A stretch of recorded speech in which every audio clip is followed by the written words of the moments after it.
सच्चिदानन्दरूपाय भक्तानुग्रहकारिणि माया निर्मितं विश्वाय महेशाय नमो नमः। वसुदेवं सुतं देवं कंसचाणूरमर्दनं देवकी परमानन्दं कृष्णं वन्दे जगद्गुरु। भक्ति भक्त भगवंत गुरु चतुर्नाम बपु एक। इनके पद वंदन किए नासत विघ्न अनेक, नासत विघ्न अनेक। बोलिए भक्तवत्सल भगवान की जय।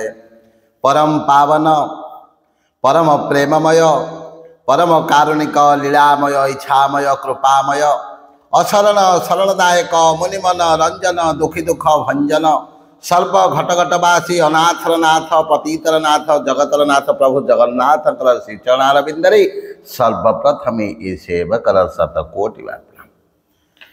आज ही मंगलमय परिसर मध्य भगवानंकर कथा भगवानंकर गाथा हरिंकर कथा श्रवण करने आम सहित जोड़ी होइथिबा समस्त दर्शक बंधु श्रोता बंधु चरणारविंदरे ये सेवकर शतकोटि प्रणाम। श्रोता बंधु आज आम आलोचना करवा गीतार मानव समाज उपरे प्रभाव कौन। जो गीताटी रचना होती जहाँकि भगवानंकर मुख निसृत बाणी बोली कह जाए से ही गीता को आम जदि प्रत्येक दिन पढ़ा गीता को भल भाव बुझा ताहले आम जीवन चलापथटा सरस सुंदर और सहज हो। आपण मैंने देखिथिबे दैनंदिन जीवन में लोक मैंने कहती रुचु न रुचु खाओ पिता आउ बुझु न बुझु पढ़ गीता। अर्थात जदि आम लीम खाइबा पिता खाइबा आमको ताहा भल न लगुले सुधा जदि आम ताको बारंबार सेवन करवा बारंबार खाइबा ये अत्यंत हृदय पाई लाभकारक होता है, देह पाई लाभकारक होता है। ठीक से भली भाव में आमको बुझु किंबा न बुझु आम जानीपारू किंबा न जानीपारू जदि प्रत्येक दिन सकाळे संध्यारे गीता को अध्ययन करवा गीता को भल भाव में पढ़ा ताहले जीवन चलापथरे आसुथिबा समस्त प्रकार बाधा विघ्न को समाधान करिवार रास्ताटा आम सेथिरु सहजरे पाई परिबा। तेणु भगवान श्रीकृष्णंकर ये है मुख निसृत वाणी। कहीं ना शास्त्रकार कहती सर्व उपनिषद गावो दुग्धा गोपाल नंदन पार्थर वर्षा सुधीर भक्ता दुग्धं गीतं अमृतं महत्। समस्त उपनिषेद को एठी गाई करागला। भगवान श्रीकृष्ण एठी निजे गौड़ पिला हेले आउ अर्जुन को एठी बाछुरी कले। कहीं जेभली भाव में गौड़ कौन करे गाई ठारो दुग्ध संग्रह करे कौन पाई ना क्रेता मानंकु ग्राहक मानंकु दिए एवं माध्यम है बाछुरी। ठीक से भली भाव में सर्व उपनिषेद गाव समस्त उपनिषेद को एठी गाई करागला। भगवान श्रीकृष्ण हेले एठी गौड़ एवं अर्जुन को एठी बाछुरी करी ए मानव समाज पाई ए गीताटी को उत्सर्गीकृत करागला। आपण माने जानती धरा पृष्ठ जेतोटी शास्त्र रचित होती समस्त शास्त्र भितरे निर्यास को कौन पाई ना मानव को मानव भाव रे मनुष्य भाव रे गढ़ी तोड़ापी से भितरे एभली कथा रही एभली मर्म कथा को संयोग कर जाइए। आमे जदि ताकू बुझिबा भल भाव में जानिबा भल भाव में पढ़िबा जीवन चलापथरे जदि आमे ताकू लगेदेबा निश्चित भाव में सबु समस्यार समाधान आमे सेथिरु संग्रह करि पारिबा पाई पारिबा। ताले श्रोता बंधु जेतेबेले भगवान श्रीकृष्ण रथ को नहीं युद्ध भूमि रे रखिले एवं अर्जुन को युद्ध करने कहले अर्जुन जितेबाला चतुर्दिग को देखिले चिंता कले ये हेब मोर कका किए हेब मोर ददा किए हेब मोर बापा किए हेब मोर मामू किए हेब मोर भाई एमानंकु मु मारी कि जस पाइबी भगवान को पचारुचंदी प्रभु एमानंकु हत्या करी मु कि जस पाइबी जेते बेले अर्जुन मन में विषाद होती भगवान श्रीकृष्ण सेते बेले निजर विश्वरूप को देखते आपण माने जानती जदा जदा हि धर्मस्य ग्लानिर्भवति भारत अभ्युत्थानं अधर्मस्य तदात्मानं सृजाम्यहं परित्राणाय साधूनां विनाशाय जदुष्कृतं धर्म संस्थापनार्थाय संभवामि जुगे जुगे जब जब होई धर्म के हानि बाढ़ई असुर अधम अभिमानी करही अनीति जाई नहीं वरनी सीधा ही विप्र धेनु सुरधरणी तब तब प्रभु धरी विविध शरीरा हरहि कृपा निधि सजन पीरा जो जो समय यही भारत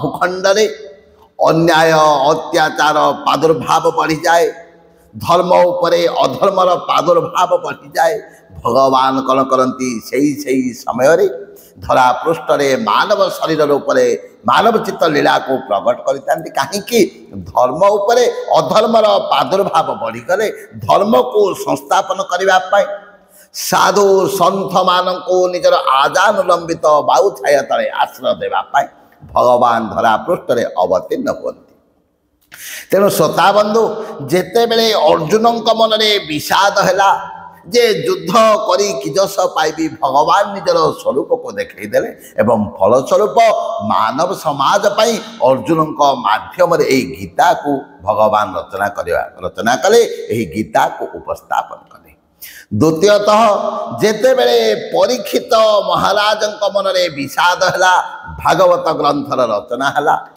क्रंचीर दुख को देखी जेते बेले वाल्मीकि मन में विषाद आसला रामायण ग्रंथ को रचना है आउ प्रत्येक ग्रंथ रचना हबार कारण मानव समाज किभली भाव ठीक भाव श्रृंखलित भाव परिचालित हो से भितर से कथा को निर्यास को वर्णना कर जाए ताले श्रोता बंधु दिने जड़े साधु को जड़े अन्य देशर लोक कहले आज्ञा आपण टिके आम देश को आसबे कि सही समय साधु कहले ठीक अच्छी जीवा कोई बात नहीं किंतु तुम देश एभली कौन रही तुम देश कौन गंगा नदी बहुचंती कि तुम देश आम देश जो भाव भगवान रामचंद्र भगवान श्रीकृष्ण जन्मलाभ करचंती तुम देश कौन भगवान जन्मलाभ करचंती कि आम देश जो भाव महान ग्रंथ गीता रामायण महाभारत भागवत पठन कीर्तन मनन होती तुम देश होती कि सही समय से विदेशी जनक कहले नाई आज्ञा आम देश यही किसी जिन चाहूनी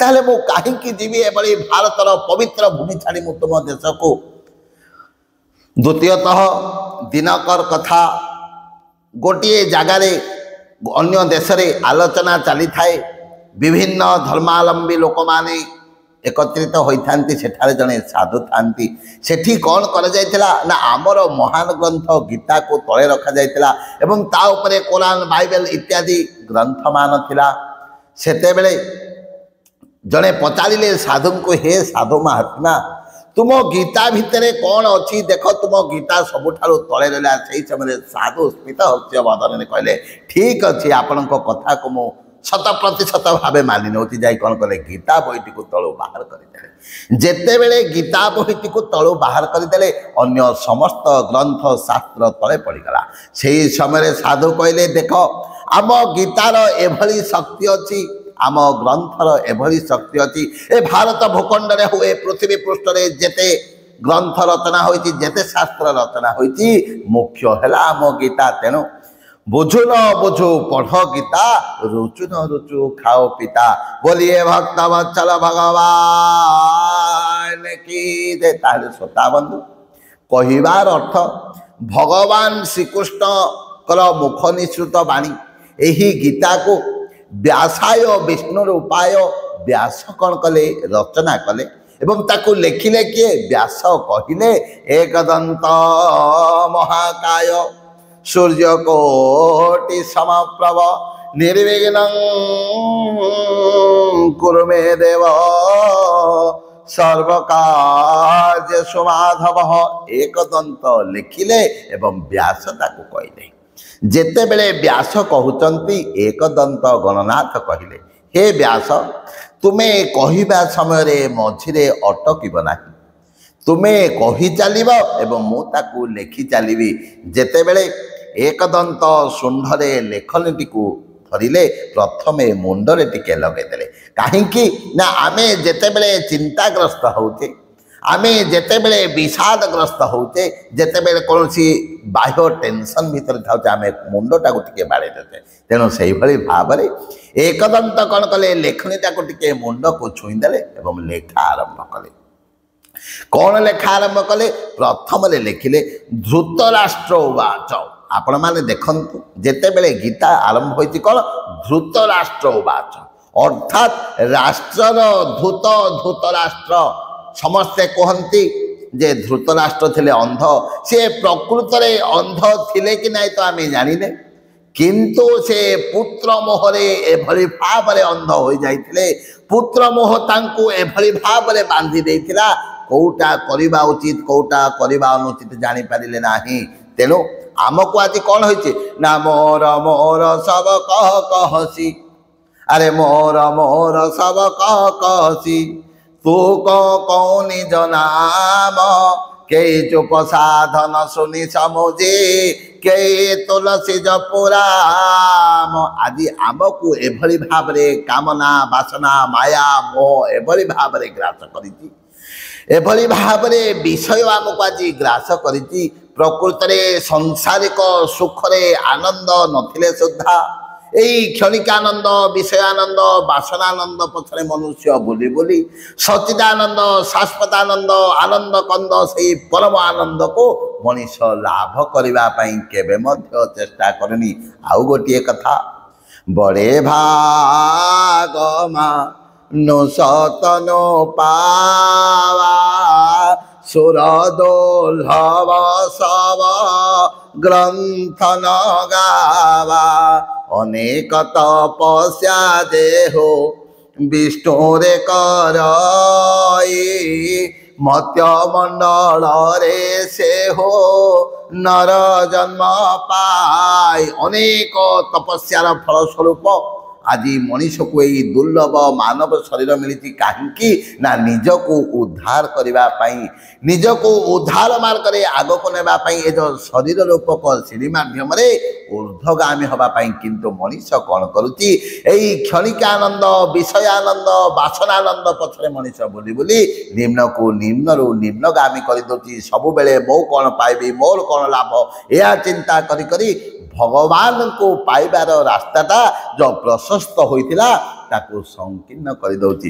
तेणु आमे जो गीता को पढ़ुचे प्रथम रे लेखा गला धृतराष्ट्र वाच राष्ट्रर धृतराष्ट्र पुत्र मोहरे अंध होई कौन करिबा दरकार कौन न करिबा दरकार बुझी पारिले नाही। तेणु धर्म क्षेत्रे कुरुक्षेत्रे समवेता जुजुत्सव मामका पांडवा शैव किम कुर्वन्त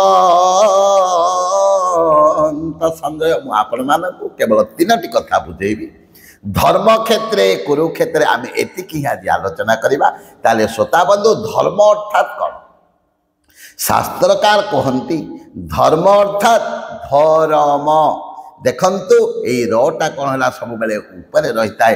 तेणु एक छत्र एक मुकुट मणि सब बर ननी पर जोई तुलसी रघुवीर नामते बरन विराजत दोई। मनीष जेते बेले धर्म छाड़ी दिए ତାକୁ କ'ଣ କୁହାଯାଏ ଏ ମଣିଷଟା ଧର୍ମ ଛଡ଼ା ହୋଇଗଲା ବୋଲି କୁହାଯାଏ। ତେଣୁ ଧରି ରଖେ ମାରେ ଯେହୁ ଧର୍ମ ସେହି ବୋଲାଏ। ତାହେଲେ ଆମକୁ କିଏ ଧରିଛି ନା କିଏ ରଖିଛି ଏବଂ କିଏ ମାରିଛି? ତପବଲ ରଚଇ ପ୍ରପଞ୍ଚୁ ବିଧାତା ତପବଲ ବିଷ୍ଣୁ ସକଲ ଜଗତ୍ରାତା। ଭଗବାନ ବ୍ରହ୍ମା ତପସ୍ୟା ବଳରେ ଏହି ସୃଷ୍ଟିକୁ ତିଆରି କଲେ। ଭଗବାନ ବିଷ୍ଣୁ ତପସ୍ୟା ବଳରେ ଏହି ସୃଷ୍ଟିକୁ ପାଳନ କରୁଛନ୍ତି। ଆଉ ଶେଷଦେବ ଅନନ୍ତ ତପସ୍ୟା ବଳରେ ଏହି ମହିକୁ ଧରିଛନ୍ତି ଏବଂ ଶଙ୍କର ଭଗବାନ ଏହି ସୃଷ୍ଟିକୁ ସଂହାର କରୁଛନ୍ତି। ତେଣୁ ଧରି ରଖେ ମାରେ ଯେହୁ ଧର୍ମ ବୋଲାଏ ସେହୁ। ତେଣୁ ଶଙ୍କର ଭଗବାନ, ବିଷ୍ଣୁ ଭଗବାନ ଏବଂ ବ୍ରହ୍ମା ହେଲେ ଏଠି ଧର୍ମ। ତେଣୁ ଧର୍ମ ଧାରଣାଏ ଜଗତ ଧର୍ମ ହେତୁ ଆତ ଜାତ। ଆପଣମାନେ ବୁଝିପାରିଲେ ତାହେଲେ ଧର୍ମ କୋଉଟା? ଆସନ୍ତୁ କ୍ଷେତ୍ରେ। ହେଲେ ତାହେଲେ କ୍ଷେତ୍ର କ'ଣ? ଏଠି କ୍ଷେତ୍ର ମାନେ କ'ଣ? ଏଠି କ୍ଷେତ୍ର ହେଲା ଇଦଂ ଶରୀରଂ। ଆମ ଶରୀରଟାକୁ ଏଠି କ୍ଷେତ୍ର ବୋଲାଯାଇଛି। ଏହି ଶରୀର ମାଧ୍ୟମରେ କ'ଣ କରିବାକୁ ପଡ଼ିବ? ଆମେ ଧର୍ମ କରିବାକୁ ପଡ଼ିବ। କିନ୍ତୁ ବର୍ତ୍ତମାନ କ'ଣ ଚାଲିଛି ନା ଉପରେ ଉପରେ ଚାଷ ତଳେ ତଳେ ଘାସ। ଅର୍ଥାତ୍ ଏଠି ଆମେ ଯାହା ଆମ ମୁଖରେ କହୁଛେ ଆମେ ତାହା କାର୍ଯ୍ୟରେ କେଉଁ ମଧ୍ୟ କରୁନାହୁଁ। ତେଣୁ ଶଙ୍କର ଭଗବାନ ଦିନେ ପାର୍ବତୀଙ୍କୁ କହୁଛନ୍ତି, ହେ ଉମା, ହେ ପାର୍ବତୀ, ସୁନହୁ ମାତେ ଲୋଗ ଭାଗୀ ହରିତ ଯେ ହୋ ହେବେ ସୟ ଅନୁରାଗୀ। କହିଲେ ହେ ଉମା, ହେ ପାର୍ବତୀ, ଏ ମଣିଷମାନେ ଏଠି ପ୍ରକୃତରେ ଦୁର୍ଭାଗା ହତଭାଗା। କାହିଁକି? ସୁନହୁ ଉମାତେ ଲୋଗ ଅଭାଗୀ ହରି ତଜି ହୋହି ବିଷୟ ଅନୁରାଗୀ। ଭଗବାନ ଯୋଉଥିପାଇଁ ପଠେଇଲେ, ମଣିଷ ସଂକଳ୍ପ କରି ଯୋଉଥିପାଇଁ ସଂସାରକୁ ଆସିଲା ସେଇ କଥାଟିକୁ ଛାଡ଼ି ଦେଇ କ'ଣ କରୁଛି? ସବୁବେଳେ ବିଷୟ ବାସନା ପଛରେ ବୁଲୁଛି। କିନ୍ତୁ ଯେତେବେଳେ ମଣିଷ ପ୍ରକୃତରେ ଜାଣୁଛି ଯେ ଏଥିରେ ଆନନ୍ଦ ନାହିଁ, ସେତେବେଳେ ତା ହାତରେ ଆଉ କିଛି ନଥାଏ। ହାତରେ କ'ଣ କରେ ନା ଅଙ୍ଗାରକୁ ମୁଠା କରି ଧରି ଚିନ୍ତା କରେ ଯେ ମୁଁ ହାତରେ ଧରିଛି ହୀରାକୁ, କିନ୍ତୁ ଖୋଲିଦେଲା ବେଳେ ହାତରେ ହୀରା ନଥାଏ, ଥାଏ କ'ଣ ନା ଅଙ୍ଗାର। ତେଣୁ ବିଷୟ ଅର୍ଥାତ୍ ରୂପ, ରସ, ଗନ୍ଧ, ଶବ୍ଦ ଏବଂ ସ୍ପର୍ଶ ଠାରୁ ଆମକୁ ଉର୍ଦ୍ଧ୍ୱକୁ ଚାଲିଯିବାକୁ ପଡ଼ିବ। ଆଉ ଗୋଟିଏ କଥା, ଧର୍ମ ଅର୍ଥାତ୍ ଦେଖନ୍ତୁ ଧର୍ମକୁ ଆମେ ପାଳନ କରିବା କିଭଳି ଭାବରେ? ସ୍ୱଧର୍ମେ ନିଧନମ ଶ୍ରେୟ ପରଧର୍ମ ଭୟାବହ। ସ୍ୱଧର୍ମ ଅର୍ଥାତ୍ ନିଜର ଧର୍ମ। ଏଠି ଆକାଶର ଧର୍ମ କ'ଣ ନା ସର୍ବବ୍ୟାପକ ହେବା ହେଲା ଆକାଶର ଧର୍ମ। ଜଳର ଧର୍ମ କ'ଣ ନା ସବୁବେଳେ ବହିବା ନିମ୍ନଗାମୀ ହେଲା ଜଳର ଧର୍ମ। ବାୟୁର ଧର୍ମ, ପବନର ଧର୍ମ କ'ଣ ନା ଚାରିଆଡ଼େ ବୁଲିବା, ଚାରିଆଡ଼େ ବ୍ୟାପକ ହେବା, ଚାରିଆଡ଼େ ପ୍ରବେଶ କରିବା ହେଲା ପବନର ଧର୍ମ। ଠିକ୍ ସେଇଭଳି ଭାବରେ ଶିକ୍ଷକଙ୍କର ଧର୍ମ କ'ଣ ନା ଶିକ୍ଷାଦାନ ପଢ଼େଇବା, ଶିକ୍ଷାଦାନ କରିବା ଏବଂ ଛାତ୍ରଙ୍କର ଧର୍ମ ହେଲା ଅଧ୍ୟୟନ କରିବା। କିନ୍ତୁ ଆମେ ଯଦି ସ୍ୱଧର୍ମକୁ ପାଳନ କରିବା ନାହିଁ ତାହେଲେ କ'ଣ ହେବ? ସ୍ୱଧର୍ମେ ନିଧନମ ଶ୍ରେୟ ପରଧର୍ମ ଭୟାବହ। ତାହେଲେ ନିଜ ଧର୍ମକୁ ପାଳନ କରିବା, ନିଜ ଧର୍ମରେ ନିଜକୁ ବୁଡ଼େଇ ରଖିବା, କିନ୍ତୁ ଅନ୍ୟର ଧର୍ମରେ ଯିବା ଅପେକ୍ଷା ମରିଯିବା ହେଲା ଶ୍ରେୟସ୍କର। ତେଣୁ ସ୍ୱଧର୍ମେ ନିଧନମ ଶ୍ରେୟ ପରଧର୍ମ ଭୟାବହ। ତେଣୁ ଶ୍ରୋତାବନ୍ଧୁ, ଏଠି ଆପଣମାନେ ଜାଣିଲେ ଧର୍ମ କ'ଣ, ଜାଣିଲେ କ୍ଷେତ୍ର କ'ଣ। ଆସନ୍ତୁ କୁରୁ।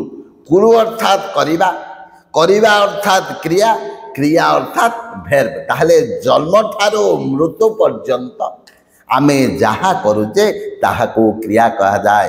ତାହେଲେ ଧର୍ମ କ୍ଷେତ୍ରେ, କୁରୁକ୍ଷେତ୍ରେ ପୁନର୍ବାର ଆସନ୍ତୁ କ୍ଷେତ୍ର। ଏହି କ୍ଷେତ୍ରରେ କ'ଣ ଏହାର ଅର୍ଥ କ'ଣ ବା ଲୁକ୍ ଡୋଣ୍ଟ ସି। ଆପଣମାନେ ଦେଖିବେ ଅର୍ଥାତ୍ ଧର୍ମ ଚିନ୍ତା କରିବେ। ଯଦି ଆପଣମାନେ କୌଣସି ନାରୀକୁ ଦେଖୁଛନ୍ତି, କ'ଣ ଚିନ୍ତା କରିବା ନା ମା ଭାବରେ ଚିନ୍ତା କରିବା, भगिनी भाव में चिंता करवा, गुरुजन भाव में चिंता करवा, गुरुपत्नी भाव में चिंता करवा, ये है आमर प्रकृतर क्षेत्र, ये है आमर धर्म भावना। ताले मनीषर जीवन काल रे जन्म ठारू मृत्यु पर्यंत जहाँ सबू कर्म करुच्ची से भितरे धर्म भावना को चिंता कले प्रकृत धर्म क्षेत्रे कुरुक्षेत्रे ओलेटे दबा में क्षेत्रे क्षेत्रे धर्म करू ताहले प्रत्येक क्षेत्र में आमको धर्म ही धर्म करने को पड़ो। ताहले श्रोता बंधु जो गीता टी मानव समाज पाई उत्सर्गीकृत होईची सेतिरे 700 श्लोक रहिला एवं 18टी अध्याय रहिला। सेही 18टी अध्याय 8 एवं 1 को मिसे दियंतु जोगफल आसिला 9। मनीष शरीर में 9टी द्वार अच्छी। मनीष जदि से 9टी द्वार को निज आयत्त को आनी पारिला, इंद्रिय मानन को संयम करि पारिला, ताहले तार 10म रंध्र ब्रह्मरंध्र खोली जीव। सही समय ब्रह्म जीव एकाकार हो जिवे, आत्मा परमात्मा एकाकार हो जिवे। ए जीव जाई शिवरे लीन हो जिवो, मनीष जाई माधवंक पाखरे पहुँची जीव, आत्मा जाई परमात्मा पाखरे पहुँची जीव। तेणु आमको यही 9टी द्वार को आयत्त करिवार रास्ता किए देखाए? यही परम शास्त्र, यही महान ग्रंथ गीता आमको दिए। गीतार गोटे श्लोक अच्छी, अनन्य चिंतयन्तु मां जे जनाः प्रसुपासते तेष्यां नित्याभियुक्तानां योगक्षेम वहाम्यहम्। जो माने अन्य आश्रा छाड़ी दे भगवान श्रीकृष्णंकर रातुल चरण निजको समर्पण कर दियंती, भगवान जहाँ करती से खुशी होती एवं ईश्वर इच्छा केवलम बोली चिंता करती, भगवान तांक जीवन समस्त प्रकार दुख कष्ट को दूर कर देता। श्रीधर स्वामी जड़े भगवान परम शिष्य थिले।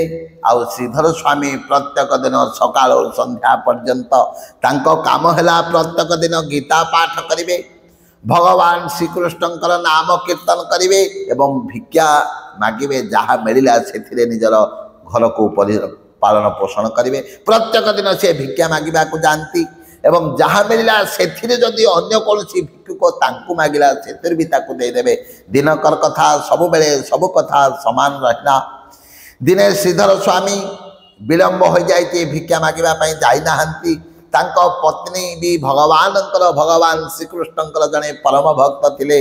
दुखरे कहले होई आज तो एते विलंब हेलानी, भगवान तो आम गुहारी शुणु नाहंती। एपटे श्रीधर स्वामी मन में दुख, पत्नी कथा शुणी मु भगवान को सब बेले डाकुची किंतु भगवान मो कथा शुणुना। से ही समय श्रीधर स्वामी से ही श्लोकटी को पढ़ुता, अनन्य चिंतयन्तु मां जे जनाः प्रसुपासते तेष्यां नित्याभियुक्तानां योगक्षेम वहाम्यहम्। से श्लोक उपरे श्रीधर स्वामी 3टी गार पकईदे और मन दुखरे बईटी को बंद करी चलीगले भिक्षा मागिबा पई। भिक्षा मागिबा पई जाइछंती, भगवान कहती मु सबु सहे किंतु मो भक्तर नेत्रु जेतेबेले अश्रुधारा प्लावित हुए मु ताहाको बरदास्त करे ना।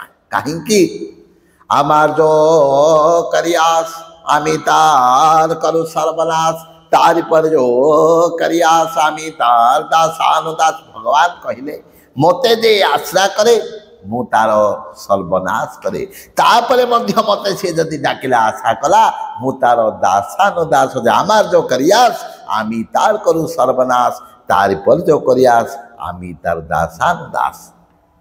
भगवान कहते एक श्रीधर स्वामी जाइछन्ति भिक्षा मागिबा पई। भगवान श्रीकृष्ण तो अंतर्यामिना से अंतरर कथा को बुझी पारती, अंतरर कथा को जानी पारती। आज श्रीधर स्वामी अंतरर कथा को भगवान हृदबोध कले, हृदयंगम कले। कौन कले?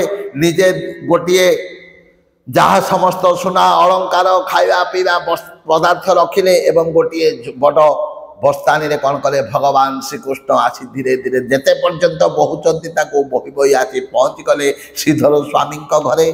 श्रीधर स्वामी घर अवस्था आपण मानू न कहवा भल, खाइबा को तो नथिला, पिंधिबा को बसन खंडे मध्य नथिला, केवल गोटे लुगा थिला। जेते बेले श्रीधर स्वामी बाहर को जाती तांको पत्नी से उलग्न होई घरे रुहंती एवं तांको पत्नी जेते बेले बाहर को जाती श्रीधर स्वामी उलग्न होई घरे रुहंती। एभली भाव रे घरर अवस्था सेपटे बाहरे वर्षा नु घरे वर्षा हब कहीं छपर करने को भी धन नथिला तांको पाखरे। सेते बेले श्रीधर स्वामी बाहर को जाइचंती भिक्षा मागिबा पई। भगवान श्रीकृष्ण आसी पहुंची गले श्रीधर स्वामी द्वार रे डाकिले माँ माँ कबाट को खट खट करुचंती। सही समय माँ चिंता कले मो पाखरे तो बसन नाई मु पिंदिनी किभली भाव रे जीवी, अतिथि सत्कार किभली भाव रे करबी। जेते बेले किंग कर्तव्य विमूढ़ हेले बारंबार भगवान श्रीकृष्ण डाकुचंती। माँ खोली देले कबाट। भगवान श्रीकृष्ण तो अंतर्यामी प्रथमे बढ़ई देले लुगाटी को, माँ ताकू पिंधिले एवं जेते बेले भगवान श्रीकृष्ण घर भीतर को गले माँ देखिले गोटे छोटिया कला मचमच पिला दीप्यमान ज्योति धारा उद्भासित होती जानी पारे ना प्रकृत में किए गोटे बहुत बड़ बस्तानी नहीं कि आसी। भगवान जिते बड़े बस्तानी टी रखी खोली देले बोले माँ बापा देले यही जिनिस मुझे आसी। से समय पत्नी चिंता कर किए देला ए समस्त जिनिस जेते बड़े भगवान रखी देखागला घर अवस्था बदली गला, सबुआड़े जिनिस पत्र भरपूर हो गला।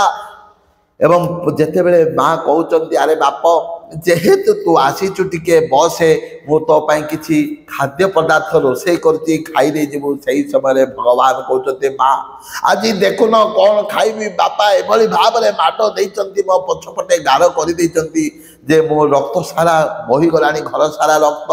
सही समय माँ बुझी पारे ना कि बुझा पूर्व भगवान उबान हो गले। मो कहबार अर्थ आमे जदि भगवान को काय मन वाक्य डाकिबा भगवान आज नहीं तो कल निश्चित भाव में आम कथा शुणवे कहीं से हेले अंतर्यामी।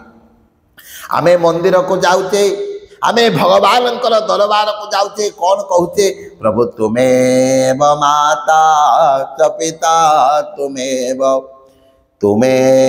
बंधु च सखा तुमेव विद्या द्रविणम तुमेव सर्वं मम देव देव। आमे मंदिर को जाऊचे भगवान को माँ बापा हर्ता कर्ता बोली कहला बेले भगवान कौन कहती कहले भक्त मोर माता पिता भक्त मोर बंधु भकत निमंते मोर नाम कृपा सिंधु। जेउ भगत जेउ भावे तुम्भंको डाकई ता भाव को जानो अछ प्रभु भाव ग्राही। आमे मंदिर को जाऊचे भगवान को प्रार्थना करुचे, भगवान को माँ बापा हर्ता कर्ता बोली कहला बेले भगवान कहती भक्त लगी मोना हला दीन बंधु, भक्त लगी हला मोना कृपा सिंधु। आउ भक्त जो भली भाव जो जगार मत मन पकेब मुझे जगार से जाई पहुँची जाए। ये तो है गोटे सिद्धांत। अन्य एक सिद्धांत को जदि आमे उपस्थापन करिबा दिने दुर्योधन कौन कले विभिन्न प्रकार खाद्य व्यंजन प्रस्तुत कले, सुनार थाली रे खाद्य प्रस्तुत करी रखिले एवं डालाप गदी पकईदेले, मखमल गदी बिछे देले, मन मध्य अहंकार को रखी भगवान श्रीकृष्ण को डाकिले। से समय विदुर भी भगवान को डाकुचंती। विदुरंकर तो किसी नथिला किंतु से हेले भगवान श्रीकृष्णकर भक्त। विदुर दुआरे जाई भगवान श्रीकृष्ण पहुंची गले, देखिले जे विदुर भगवान अंतर्यामी आज आसी पहुंची जाइचंती, तांको गोड़ तले पड़िला नहीं, भगवान को नहीं बसई देले आसन रे एवं मुह को चाहूचंती एवं भगवान को देखुचंती। विदुर दुआरे प्रभु ତୁମ୍ଭଙ୍କୁ ଦେଖିଲା ଭକ୍ତି ଗଦ ଗଦ ହୋଇ ଚାହିଁ ସେ ରହିଲା। ବିଦୁର ଯେତେବେଳେ ଦେଖିଲା ଯେ ଭଗବାନ ଶ୍ରୀକୃଷ୍ଣ ଆସି ପହଞ୍ଚି ଯାଇଛନ୍ତି, ଗୋଡ଼ ତଳେ ପଡ଼ିଲା ନାହିଁ, ଭଗବାନଙ୍କୁ କ'ଣ ଦେବି, କିଭଳି ଆତିଥ୍ୟ କରିବି। ସେହି ସମୟରେ ତାଙ୍କ ପତ୍ନୀଙ୍କ ନାମ ହେଲା ସୁଲଭା। ସୁଲଭାକୁ କହିଲେ, ସୁଲଭା ଆମ ପାଖରେ ତ କିଛି ନାହିଁ, ତୁମେ ଟିକେ ଯାଅ କଦଳୀ ଗଛ ବାରିରୁ ଖଣ୍ଡିଏ କଦଳୀ ଖାଣ୍ଡିଟିଏ ତୋଳି ଆଣ, ଭଗବାନଙ୍କୁ ଦେବା। ଭଗବାନଙ୍କୁ ଦଉଛନ୍ତି କଦଳୀ କେମିତି ନା ରସଟାକୁ ତଳେ ପକାଇ ଦଉଛନ୍ତି, ଭଗବାନଙ୍କୁ ଦଉଛନ୍ତି ଚୋପା, ଭଗବାନ ବଡ଼ ଆଦରରେ ଖାଉଛନ୍ତି। ଯେତେବେଳେ ବିଦୁର ଦେଖିଲେ ଯେ ସମସ୍ତ ରସ ପଡ଼ିଛି, ଚୋପା ଭଗବାନଙ୍କୁ ଦେଇଛି, ଭଗବାନଙ୍କୁ କହିଲେ ପ୍ରଭୁ କି ଭୁଲ କଲି। ଭଗବାନ କହୁଛନ୍ତି ବିଦୁରର ଭକ୍ତି ଭାବ ଅନ୍ତରେ ଜାଣିଲ, ଚୋପା ନ ଖାଇ ଖାଇଛି ଭକତି ହୋଇଲ। ଯେଉଁ ଭଗତ ଯେଉଁ ଭାବେ ତୁମଙ୍କୁ ଡାକଇ, ତା ଭାବକୁ ଜାଣୁଅଛ ପ୍ରଭୁ ଭାବ ଗ୍ରାହୀ। ତେଣୁ ଶ୍ରୋତା ବନ୍ଧୁ, ଆମେ କ'ଣ କରିବା, କିଭଳି ଭାବରେ ଭଗବାନଙ୍କୁ ଡାକିବା। ଯେଉଁ କଥା ଗୀତାରେ କୁହାଯାଉଛି କର୍ମଣ୍ୟ ବ୍ୟାଧିକାରସ୍ତୁ ମା ଫଳେଷୁ କଦାଚନ। ଆମେ କ'ଣ କରିବା, କର୍ମ କରିବା। କିଭଳି କର୍ମ କରିବା ନା ଯେଉଁ କର୍ମଟା ଭଗବାନଙ୍କ ପାଇଁ ଉପଯୋଗୀ, ପରୋପକାରାୟ ସ୍ୱର୍ଗାୟ ପାପାୟ ପରପୀଡ଼ନ। ଭଲ କର୍ମ କରିବା, ଉଚିତ କର୍ମ କରିବା, ମିଛ କଥା କହିବା ନାହିଁ, ଅନ୍ୟର କ୍ଷତି କରିବା ନାହିଁ। ତାହେଲେ କ'ଣ ହେବ, ଭଗବାନ ଆମ ଉପରେ ଖୁସି ହେବେ। ତାଠାରୁ ଯଦି ଆମେ ଉର୍ଦ୍ଧ୍ୱକୁ ଯିବା, ଅକର୍ମେ ବାସୁଦେବ ପ୍ରୀତି, କର୍ମ କରିଲେ କ୍ଷୟ ଯାଆନ୍ତି। ଅକର୍ମ ଅର୍ଥାତ୍ ଅଶେଷ କର୍ମ କରିବା। ଏଭଳି କର୍ମ କରିବା, ସେହି କର୍ମ ନିଜର କୌଣସି ଲାଭ ହେଉ କିମ୍ବା ନ ହେଉ, ଅନ୍ୟର ଯେଉଁଦ୍ୱାରା କ୍ଷତି ହେବ ନାହିଁ। ତେଣୁ ଶ୍ରୋତା ବନ୍ଧୁ, ଗୀତା ମାନବ ସମାଜକୁ ଏହି ଶିକ୍ଷା ଦିଏ ଯେ ସବୁବେଳେ ଧର୍ମ ପଥରେ ଚାଲ, ସବୁବେଳେ ଉଚିତ ପଥରେ ଚାଲ, ସବୁବେଳେ ସତ୍ ପଥରେ ଚାଲ, ଅଧର୍ମ ପଥରେ କେବେ ମଧ୍ୟ ଯାଅ ନାହିଁ। ଅଧର୍ମକୁ ଦେଖିଲେ କେବେ ମଧ୍ୟ ବରଦାସ୍ତ କର ନାହିଁ। ତାହେଲେ ଧର୍ମର ଧ୍ୱଜା ପତିତ ପାବନ ବିଜୟ କେତନ ସଦା ସଦା ଉଡ଼ିବ। ତାହେଲେ ଚାଲନ୍ତୁ 2 ମିନିଟ୍ ଆମେ ଭଗବାନଙ୍କର ନାମ କୀର୍ତ୍ତନ କରି ଆମ ବାଣୀକୁ ବିରାମ ଦେବା। ବୋଲ ରାଧେ ରାଧେ ରାଧେ, জয় রাধে গোবিন্দ বৃন্দাবন চন্দ্র, অনাথ নাথ দীনবন্ধু রাধে গোবিন্দ। ভক্ত বৎসল ভাগবত প্রিয় হে রাধে গোবিন্দ বৃন্দাবন চন্দ্র, অনাথ নাথ দীনবন্ধু রাধে গোবিন্দ। গীতাচার্য গীতা পুরুষ হে রাধে গোবিন্দ বৃন্দাবন চন্দ্র, অনাথ নাথ দীনবন্ধু রাধে গোবিন্দ। বলো রাধে স্মর রাধে, জপ রাধে, बोलो राधे हरि राधे, जय राधे गोविंद वृंदावन चंद्र, अनाथ नाथ दीन बंधु राधे गोविंद।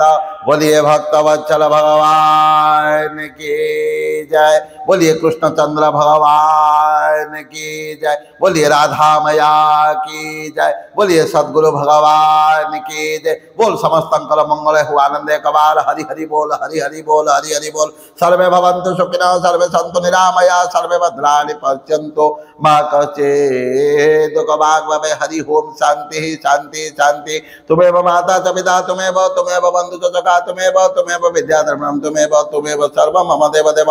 कायेन वाचा मनसेन्द्रियाणां बुद्धित्वना जाग् प्रकृति स्वभावः करोमि यज्ञ सकलं परस्मै श्रीमद्नारायण इति समर्पयामि।